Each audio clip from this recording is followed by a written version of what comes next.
Hi guys, it's James here from Optics Warehouse, and you join us here on this glorious sunny day, considering especially the amount of rain we've been having recently here on the top of Exmoor. This is my actual stomping ground. I know the area quite well. So what we've actually been able to achieve today is we're going to do some live firing. So not just air guns this time, we are actually going to be doing some live firing. Today I've got the 17 HMR with me, and I have a HIKMICRO Alpex because this video is going to be how to zero your Alpex. It's very simple. It's off the same basis of zeroing a Stella or any other sort of weapon scope based system like this tube based system here. So all I'm going to do is I've done my bore sight at 50 yards. I'm happy with where it is at 50 yards. I'm just going to put a couple on the target, adjust it slightly, then check it afterwards, and then we've got a gong at 100 yards as well that we can check it on as well. So without further ado, let's put a couple of rounds in here, see exactly where we go, shooting at 100 yards.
Okay, so I can see from the high easy hit target there's two or three splurges just there on the top right, so I know exactly where the zero has gone. So let's go into the menu system and have a look at how to zero it.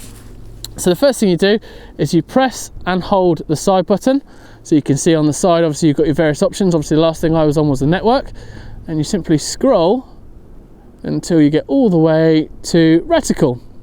Now I will just very quickly highlight the one above says zeroing profiles. Now that means obviously what rifle you're zeroing it to. So we have it on rifle A, i.e. the 17 HMR, and what we're going to do is make sure that stays on A. So then we'll go down to the reticle and we go into the reticle zeroing. First thing it does, it takes it back out to base mag, and this is reticle 1. If we were doing a different distance, so if I just click that in once, go on to reticle 2, that would be for a different zero profile, a different distance but on the same rifle. So we'll just go back all the way to there we go, to 1. What I am going to do is I'm just going to change the distance here because obviously I had it on 50. This will not affect the zero coordinates. This is just for your reference only. So obviously when you see it on the top right, there you go, just saw it change to 150 there. So I'm just going to change that there to 100. Reticle type, obviously you can go through a variety of oh hang on, there you go, sorry. So you got reticle type, you can obviously choose a variety of different reticles. All you do is press the button and it comes up with whatever you fancy. I'll just highlight back over that there. So reticle 2 is what I was on, 3 there, and reticle 4 there with the hashes on, that is actually a first focal plane reticle, so those subtensions do increase as you increase the magnification. But what I'm going to do, leave it on reticle 2 because I quite like the floating one inside. All I'm going to do then is I'm just going to scroll down and you can choose a colour.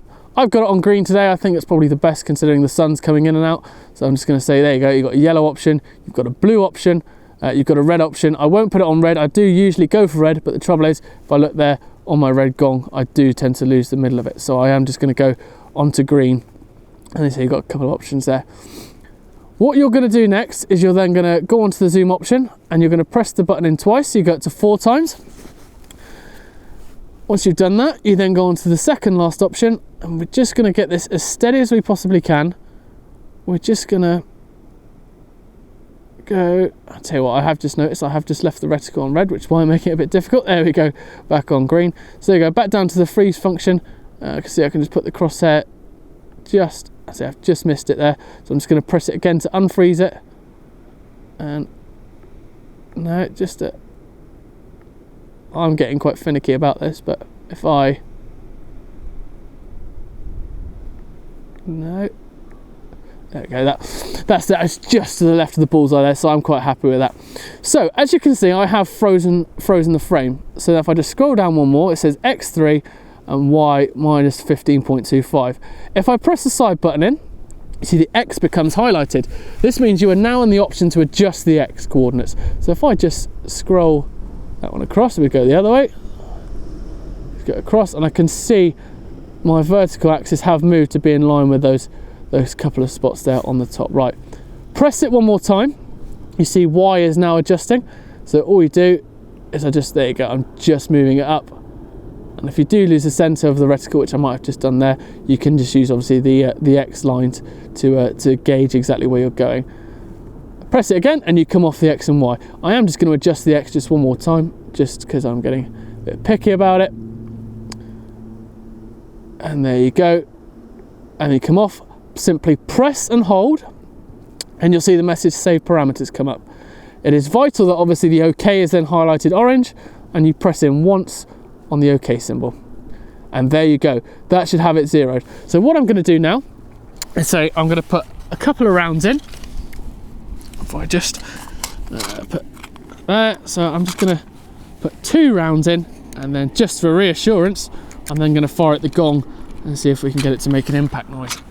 So just loading it up here. Okay, right, so now I have actually zeroed the scope to the parameters I want it to. I say what I'm going to do, I'm just going to put my rounds in here, and hopefully we can assure the scope is actually zeroed.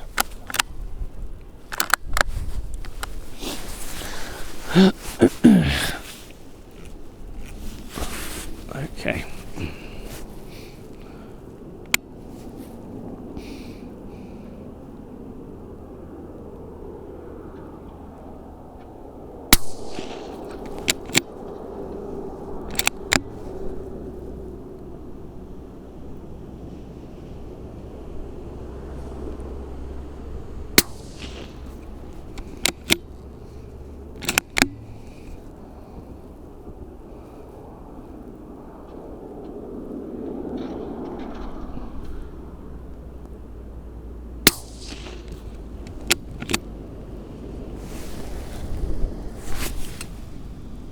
Okay, what I'm going to do, so I am happy that they are there on the target now.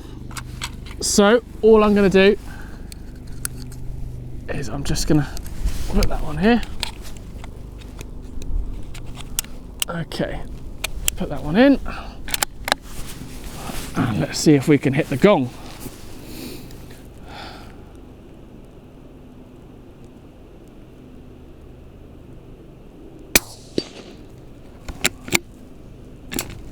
One more just to be sure. There we go. Happy days. So that is the Alpex now zeroed.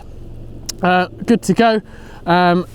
If you have any questions at all, always don't hesitate to get in contact with us. We do offer a good service, obviously, in terms of technical questions and all those bits and pieces. Our email is on the emails on the website, phone is on the website. But I hope you enjoyed the video. I hope you've now learnt how to zero your Alpex. I've been James, your night vision hunting specialist, and this has been another video by Optics Warehouse.